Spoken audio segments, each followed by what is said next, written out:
നിസ്കാരം നോമ്പും വരെ പുതിയത് കൊണ്ടുവരിക. മെഹ്റാജ് നോമ്പ്, ബറാത്ത് നോമ്പ് എവിടുന്ന് കിട്ടി വെച്ചാൽ ഒരു അസ്ലുമില്ല.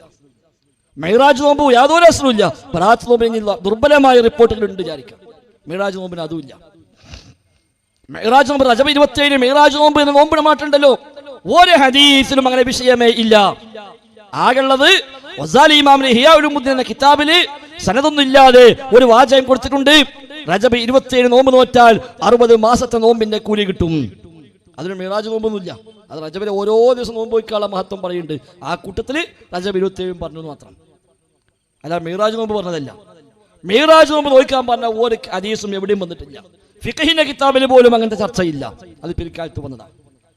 ഞങ്ങളുടെ നാട്ടിൽ ഒരു കുറച്ച് പ്രായമുള്ള മനുഷ്യൻ, ഒരു ആലിയാജി എന്ന് പറയും, അടുത്ത് മരിച്ച അദ്ദേഹം നല്ല സുന്യ മഹല്ല് കമ്മിറ്റി മെമ്പറാണ്.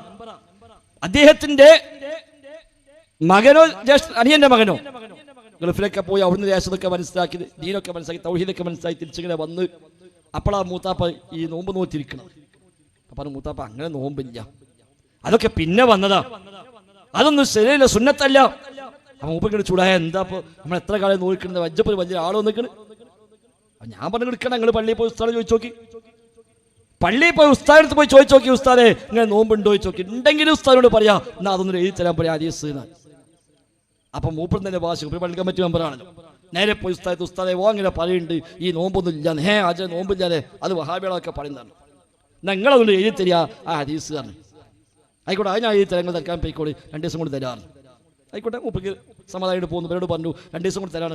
അത് തെരുവിലെ മൊത്തം ഉറപ്പങ്ങളും മണി പിന്നാലെ കൂടിയാണ്. അപ്പ ഇയാൾക്കും ഭാഷയാ അന്നു വാങ്ങണല്ലോ എന്നാ. അങ്ങനെ ആചാര്യ മോചരൊപ്പം കൂടി 2 ദിവസം കഴിഞ്ഞു, 4 ദിവസം കഴിഞ്ഞു, 6 ദിവസം കഴിഞ്ഞു, സാധനം കിട്ടുന്നില്ല. അവസാനം മൂപ്പനാട് പിന്നാലെ കൂടി കിട്ടോളം. അപ്പൊ മുസ്ലിയാരെ പറഞ്ഞു, ഉസ്താദ് ആചാര്യ അതിപ്പോ ഹദീസൊന്നും കാണില്ല, ഫിഖഹിന്റെ കിതാബിലുണ്ട്. ഫിഖഹിന്റെ കിതാബ് അതിന് തരി, ഞാൻ കുടുങ്ങി ഓനോട് ചോദിക്കുക കാണുമ്പോഴൊക്കെ. അത് ഞാൻ 2 ദിവസം തരാറുണ്ട്.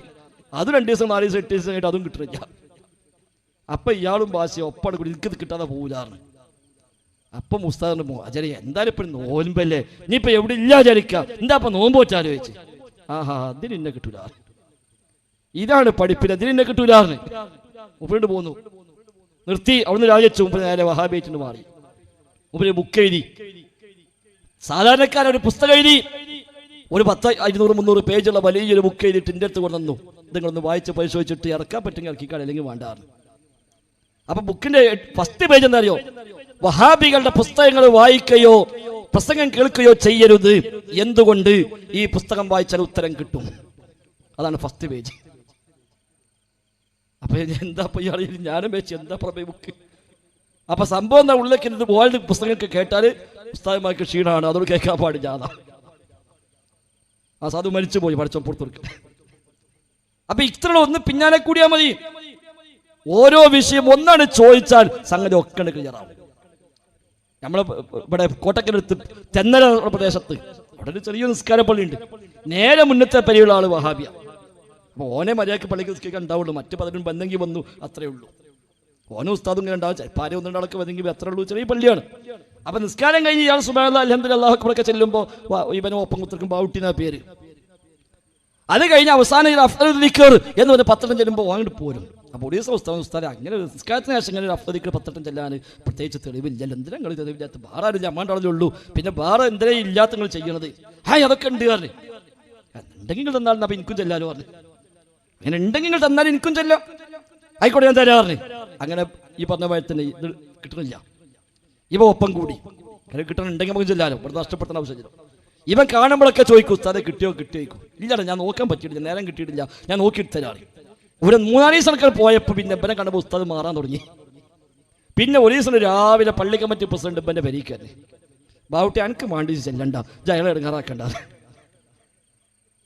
കണ്ട മൂപ്പര അയാളെ കെട്ടിന് പോയിട്ടുണ്ടെങ്കിൽ എനിക്കപ്പം അതിന്റെ ബുദ്ധിമുട്ട്, അവിടെ എനിക്ക് മാണ്ടി ചെല്ലണ്ട, അവിടെ ഇപ്പം നിൽക്കുന്നു. ആദ്യം പറഞ്ഞപ്പോൾ ഇല്ലാന്ന്. അപ്പൊ ഇങ്ങനെ ഓരോരുത്തരുണ്ടാക്കി അത് നിർത്താനും കഴിയണില്ല. അപ്പൊ അങ്ങനെ പോകാം, അങ്ങനെയാണ് പോവുക. ഇതിങ്ങനെ ഒരു പിന്നാലെ പോവുകയാണ്, നിർത്താൻ പേടി, ഇത് ഇങ്ങനെ പറ്റുക ബുദ്ധിമുട്ടായി. നിസ്കാരശേഷം ഉസ്താദ് എന്നിട്ട് മഅ്മൂമിൻ ആമീൻ പറഞ്ഞ ഏർപ്പാട് എവിടെയുള്ളത്? നബിതങ്ങൾ എത്ര 10-23 കൊല്ലം നബിതങ്ങൾ ജീവിച്ച നബിയായിട്ട് നിസ്കാരം ഫർളായതിനു ശേഷം തന്നെ ഏതാണ്ട് 10 കൊല്ലത്തിലേറെ നബി തങ്ങൾ ഇമാമായി നിസ്കരിച്ചില്ലേ? ഒരു വഖത്തിലെങ്കിലും നബി തങ്ങൾ ദുആ ചെയ്ത് മഅ്മൂമികൾ ആമീൻ പറഞ്ഞ് പിരിഞ്ഞ ഒരു സംഭവം ഉണ്ടോ ചോദിച്ചാൽ ഒറ്റ സംഭവം ഉണ്ടാവില്ല. നമ്മുടെ നാട്ടിലുള്ളത് പോലെ ഒരു വഖത്തിലെങ്കിലും നബി തങ്ങൾ ഇങ്ങനെ നിസ്കാരം കഴിഞ്ഞ് ദിക്റൊക്കെ ചൊല്ലി തിരിഞ്ഞു നിന്ന് വാഴ്ന്നിട്ട് മറ്റൊരു ആമീനും പറഞ്ഞു അങ്ങനെ പിരിഞ്ഞു പോയ ഒരു സംഭവം ഉണ്ടോ ചോദിക്കുക, ഉണ്ടാവില്ല. നീ കിതാബിൽ വഴിയുണ്ടോ? ഇല്ല. ഷാഫി ഇമാം എന്താണ്? ഇമാമാകട്ടെ മഅ്മൂമാകട്ടെ ആരാണെങ്കിലും പതുക്കെയാക്കണം എന്നാ. പതുക്കെയാക്കണം. ഇനി പഠിപ്പിക്കാൻ ഉദ്ദേശം ഉണ്ടെങ്കിൽ ഉറക്കെയാക്കാം, പഠിച്ചു എന്ന് കണ്ട പതുക്കെയാക്കും വേണമെന്ന്. ആരെങ്കിലും 2 പുതിയ ആൾക്കാർ വന്നു, ഓർക്ക് നിസ്കാരം കഴിഞ്ഞാൽ എന്താ ചെല്ലേണ്ടി ഒന്നും അറിയില്ല, അപ്പോൾ 2 ദിവസം ഒന്ന് ഉറക്കാണ്ട് പറഞ്ഞു കൊടുക്കുക, അപ്പോൾ ഓർക്ക് പഠിയും, അപ്പൊ പിന്നെ പതുക്കാക്കും ചെയ്യാം. ഇതല്ലാതെ ഇത് സ്ഥിരമായ സുന്നത്തായി പഠിപ്പിച്ചതാരുമില്ല. പിന്നെ കിതാബുകൾ എഴുതി പോന്ന് കുറെ പിൽക്കാലത്തേക്കാണ് പോന്നപ്പോ പിന്നെ ഇങ്ങനെ കൂട്ടിച്ചേർക്കാൻ തുടങ്ങി. അപ്പൊ അവിടെ കാണാം പുതിയ അവസാന കാലത്തൊക്കെ എഴുതപ്പെട്ട കിതാബില് പഠിപ്പിക്കാൻ വേണ്ടിയാണെങ്കിൽ ഉറക്കെ ചെല്ലാം, ആമീൻ ചെല്ലാൻ ഉദ്ദേശിച്ചാലും ഉറക്കെ ചെല്ലാം. അത് പിന്നെ തിരികെ കേട്ടില്ല. ആമീൻ ചെല്ലാൻ ഉദ്ദേശമുണ്ടെങ്കിലും ഉറക്കെ ചെല്ലാം, അപ്പൊ പാസ്സായി കിട്ടിയല്ലോ. അങ്ങനെ പാസ്സാക്കിയില്ല. അതിന് നേരത്തെ പറഞ്ഞ ഖബർ കെട്ടിപ്പൊക്കുന്ന വിഷയം പൊളിച്ചു മാറ്റുന്ന പത്രം മൊഴിയുണ്ടല്ലോ, പൊളിച്ചു മാറ്റണം. അവിടെ ചില മുസ്ലിയാക്കന്മാരെ അടിക്കുറിപ്പേരി അമ്പ്യാക്കന്മാരെയും മൗര്യാക്കന്മാരെയും ഖബറിന് ഇത് ബാധകല്ല.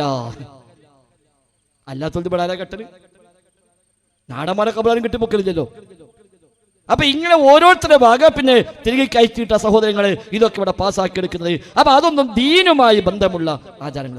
പറഞ്ഞു വന്നത് മിഅ്റാജ് നോമ്പാണ്. ആ മിഅ്റാജ് നോമ്പ് ഒരു തെളിവുമില്ല. റജബ് 27 മിഅ്റാജ് നോമ്പ് നോക്കാൻ നബി തങ്ങൾ പഠിപ്പിച്ചില്ല. നബി തങ്ങൾ മിഅ്റാജ് യാത്ര പോയതിനു ശേഷം 10 കൊല്ലത്തിലേറെ ജീവിച്ചു. ഒരു കൊല്ലം പോലും നബി തങ്ങൾ മിഅ്റാജ് നോമ്പ് നോറ്റിട്ടില്ല, നോക്കാൻ പഠിപ്പിച്ചിട്ടില്ല. മിഅ്റാജ് എന്നാണ് പോലും പണ്ഡിതന്മാർക്ക് 10ലേറെ അഭിപ്രായമുണ്ട്. എന്നാണ് മിഅ്റാജ്, ഏതു മാസമാണ്, ഏതു ഡേറ്റ് ആണ്, 10ലേറെ അഭിപ്രായം ആ വിഷയത്തിലുണ്ട്. എന്റെ അഭിപ്രായ വ്യത്യാസം ഉണ്ടായത് അടുത്ത കൊല്ലം ആ ഡേറ്റ് വരുമ്പോൾ നബി തങ്ങൾ പറഞ്ഞിരുന്നുവെങ്കിൽ അഭിപ്രായ വ്യത്യാസം ഉണ്ടാവോ? ഞാൻ മിഅ്റാജ് പോയ ദിവസം നോമ്പോറ്റോടി എന്ന് നബി തങ്ങൾ പറഞ്ഞാൽ മിഅ്റാജ് എന്നാ പിന്നെ തർക്കമില്ലല്ലോ. പെരുന്നാൾ എന്ന തർക്കമുണ്ടോ? എന്നാ പെരുന്നാൾ തർക്കമില്ലല്ലോ. അറഫ എന്ന തർക്കമില്ല. മുഹറം 9, 10 തർക്കമില്ല. ഇതിനെന്ത് തർക്കമുണ്ടായത്? നബി തങ്ങൾ ജീവിതകാലത്ത് അങ്ങനെ നോമ്പ് നോറ്റിട്ടില്ല, നോക്കാൻ പറഞ്ഞിട്ടില്ല. ബറാത്ത് നോമ്പും അങ്ങനെ തന്നെയാണ്. ബറാത്ത് നോമ്പ് പിന്നെ ദുർബലമായ ഒരു റിപ്പോർട്ടുകൾ ഉണ്ട് നിങ്ങൾ സമാധാനിക്കും. നബി തങ്ങൾ പറഞ്ഞു എന്ന് പറഞ്ഞ് ഉദ്ധരിക്കപ്പെടുന്ന സ്വഹീഹല്ലാത്ത ദഈഫായ ദുർബലമായ ഒരു റിപ്പോർട്ടെങ്കിലും ആ വിഷയത്തിൽ വേണേൽ സമാധാനത്തിന് പറയാനുണ്ട്. മറ്റിനതുമില്ല. മിഅ്റാജ് നോമ്പിന് ചൊവ്വാൽ 6 നോമ്പ് സുന്നത്താണ്, ഹദീസിലുണ്ട്. തിങ്കളും വ്യാഴവും സുന്നത്താണ്, ഹദീസിലുണ്ട്. മുഹറം 9, 10 സുന്നത്താണ്, ഹദീസിലുണ്ട്. ദുൽഹിജ്ജ 9 അറഫ നോമ്പ് സുന്നത്താണ്, ഹദീസിലുണ്ട്. എല്ലാ മാസവും 3 ദിവസം നോമ്പ് നോക്കൽ സുന്നത്താണ്, ഹദീസിലുണ്ട്. അയ്യാമുൽ ബീദ് ഹദീസിലുണ്ട്. ഉള്ളതൊക്കെ നോക്കണം. അതൊന്നും ആൾക്കാർ നോക്കൂല്ല, ഇല്ലാത്തിനൊക്കെ നോക്കും ചെയ്യും. സുന്നത്തായാലും ആരും അതിന് വലിയ ആവേശമൊന്നുമില്ല. ഇല്ലാത്തുണ്ടെങ്കിൽ അതിന് വലിയ ആവേശം. മിഅ്റാജ് നോമ്പ് നോക്കിക്കഴിഞ്ഞാൽ ഓന്തോ പഴച്ചോന്, ബറാത്ത് നോമ്പ് നോക്കിക്കഴിഞ്ഞാൽ ഓൻ ഭയങ്കര പഴച്ചോന്. തിങ്കളാഴ്ച നോമ്പ് നോക്കിക്കഴിഞ്ഞാലോ ഒരാക്ഷേപമില്ല. ചൊവ്വാൽ 6 നോമ്പ് നോക്കിക്കഴിഞ്ഞാൽ അതിപ്പോൾ റമദാൻ മാസം കഴിഞ്ഞ് പാലക്കൊണ്ട കയ്യുള്ളൂ പറയും, അത് വിട്ടു. മുഹറം 9 2 കൂടി കഴിച്ചില്ല, ഏതോ 1 നോക്കാണ്. എന്നാ ബറാത്ത് നോമ്പ് നോക്കിക്കഴിഞ്ഞാൽ ഭയങ്കര ഒച്ചപ്പാടും ബഹളമായി. അന്ന് ചക്കര ചോറ്, തേങ്ങാച്ചോറ്, ഏതെല്ലാം സൈസ് മതി. അപ്പൊ ഡ്യൂപ്ലിക്കേറ്റ് ആണെങ്കിൽ ചൊറുക്ക് കൂടും, അതാ പ്രത്യേകത. മറ്റിന് അത്ര ആകർഷിത ഉണ്ടാവില്ല.